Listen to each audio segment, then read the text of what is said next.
Hello everyone, welcome back to the next lecture. My name is KK Awasthi and today I will be continuing from the point where I have left in the previous lecture. Last lecture में बच्चों हम लोगों ने series और parallel combination पढ़ा था of capacitors. In today's lecture we are going to study how and where is energy stored in a capacitor. If for all these years of all these months if you have been wondering कि एक capacitor में energy कहां से आती है, कैसे उसके अंदर एनर्जी स्टोर हो जाती है जब मैं उसे चार्ज देता हूं, तो you are at the right place. By the end of the lecture you will be 100% sure and well acquainted with the fact कि एक कैपेसिटर के अंदर एनर्जी कैसे आती है. तो बच्चों स्टार्ट करते हैं, देखते हैं, समझते हैं पूरा कॉन्सेप्ट कि क्या होता है जब मैं किसी कैपेसिटर को चार्ज देता हूं. तो सबसे पहले बच्चों मैंने अज्यूम किया कि मेरे पास ये एक पैरेलल प्लेट कैपेसिटर है जो कि अनचार्ज्ड है. फाइन, अनचार्ज है.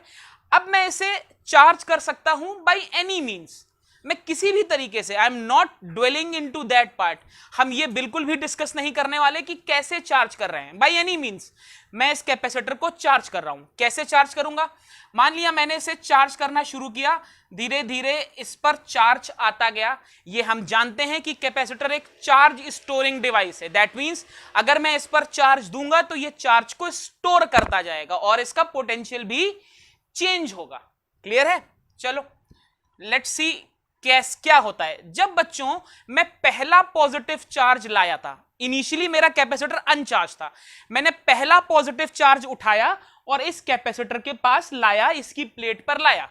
अब इस सिनेरियो में मुझे ऑलमोस्ट नेग्लिजिबल वर्क डन करना पड़ा, कोई काम नहीं करना पड़ा. क्यों नहीं करना पड़ा?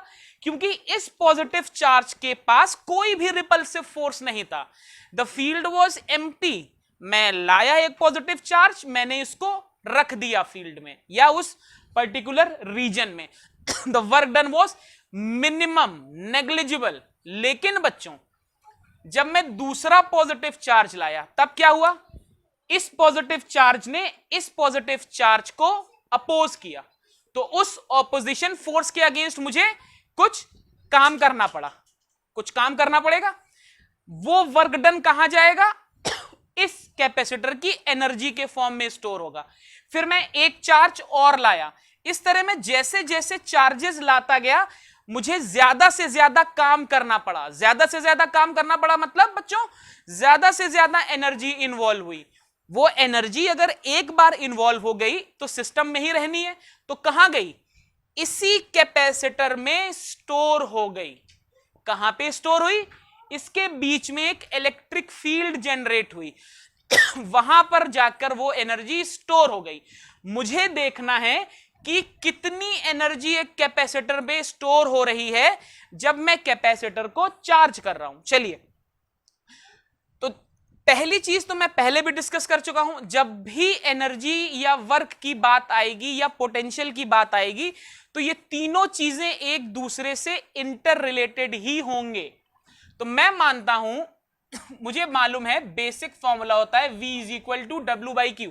ये पोटेंशियल का बेसिक फॉर्मूला है, क्योंकि जैसे ही मैं कैपेसिटर को चार्ज करता जा रहा हूं इसका पोटेंशियल भी राइज कर रहा है. तो मुझे डिफरेंशियल वर्क डन कितना करना पड़ा जब मैं डिफरेंशियल चार्ज लाया dq. मैं मानता हूं जब मैं डिफरेंशियल चार्ज, छोटा सा पहला चार्ज लाया तो मुझे dq वर्क करना पड़ा.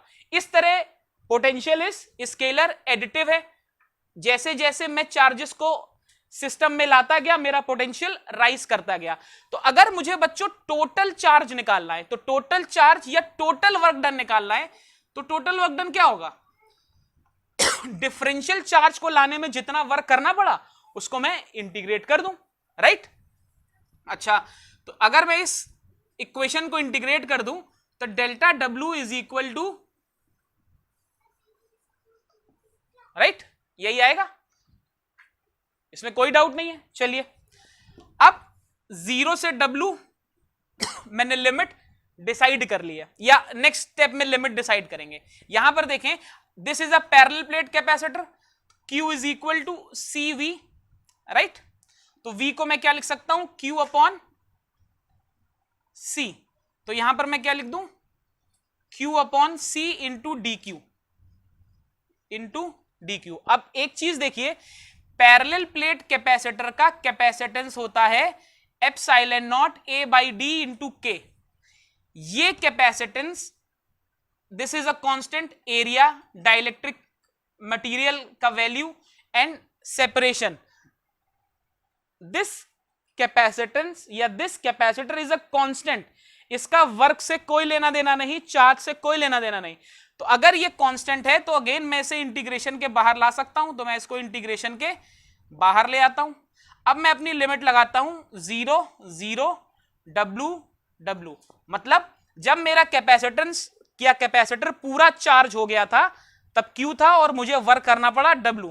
तो इस इंटीग्रेशन को अगर सॉल्व करेंगे तो I will get 1 by C Q square by 2। तो W is equal to half,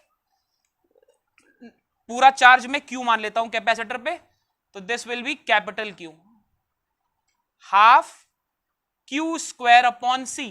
और जितना बच्चों वर्क डन होता है सेम इज द एनर्जी। तो मेरे कैपेसिटर पर कितनी एनर्जी आ गई, U is equal to half Q square upon C। तो this is the amount of energy stored when I am charging my capacitor. कैसे एनर्जी आ रही है, क्यों, क्योंकि मुझे वर्क करना पड़ रहा है। किसके अगेंस्ट करना पड़ रहा है, उस चार्ज के अगेंस्ट करना पड़ रहा है जिस चार्ज को मैं स्टोर करता जा रहा हूं। अब यहां से मैं एनर्जी के कई फॉर्मूले निकाल सकता हूं। मुझे मालूम है Q is equal to CV होता है। अगर मैं यहां पे पुट करूंगा तो I will get U is equal to half C square V square upon C। तो U is equal to half CV square.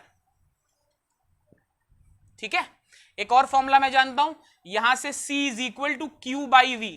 तो C की जगह अगर Q बाई V रखूंगा तो Q by V into V square.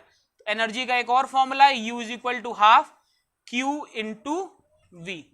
तो मेरे पास एनर्जी के तीन फॉर्मूले हैं, half Q square upon C, half CV square and half Q into V। इन तीनों फॉर्मूलों के हेल्प से बच्चों हम एनर्जी निकाल सकते हैं। सिंपल फॉर्मूला है, न्यूमेरिकल भी इस पर आता है तो सिंपल आता है।